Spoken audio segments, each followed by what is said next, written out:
Welcome to remix king channel. ప్రపంచంలో ఏ మూలనైనా శుభకార్యాలు జరుగుతున్నప్పుడు బహుమతులు ఇవ్వడం అనేది ఎప్పటి నుంచో వస్తున్న అలవాటు.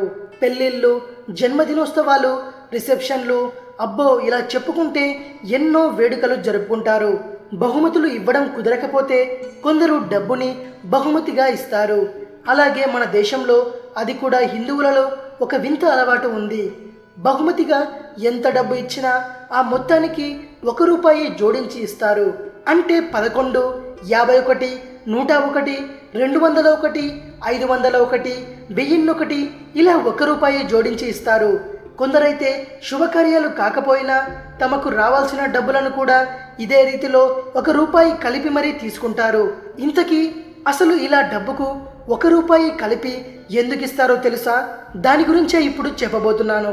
50, 100, 200, 500, 1000 ఈ మొత్తాల్లో అంకెల చివరికి సున్నాలు ఉన్నాయి కాబట్టి సున్నా వచ్చేలా డబ్బు రౌండ్ ఫిగర్తో ఇస్తే దాంతో ఆ డబ్బును తీసుకున్న వారికి సమస్యలు వస్తాయట.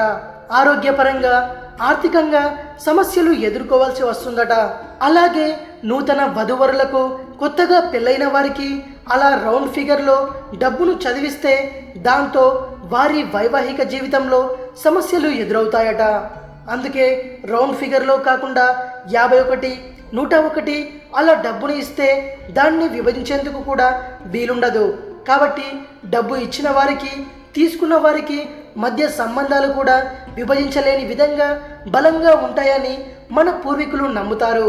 అలాగే వధూవరులు ఒకే మనసుతో కలిసిమెలిసి ఉంటారట. వారి దాంపత్య జీవితం అన్యోన్యంగా ఉంటుందట. కొందరైతే అలా డబ్బు ఇవ్వడం వల్ల పెద్దవారి ఆశీస్సులు లభిస్తాయని నమ్ముతారు. అందుకే మన పెద్దలు రౌండ్ ఫిగర్లో సున్నా వచ్చేలా డబ్బును బహుమతిగా ఇవ్వకూడదని చెబుతుంటారు. ఇది అసలు విషయం. ఈ వీడియో కనుక మీకు నచ్చినట్టయితే లైక్ చేయండి, షేర్ చేయండి. మరిన్ని ఇంట్రెస్టింగ్ వీడియోస్ కోసం రీమిక్స్ కింగ్ ఛానల్ని సబ్స్క్రైబ్ చేయండి. మరో వీడియోతో మీ ముందుకు వస్తాను.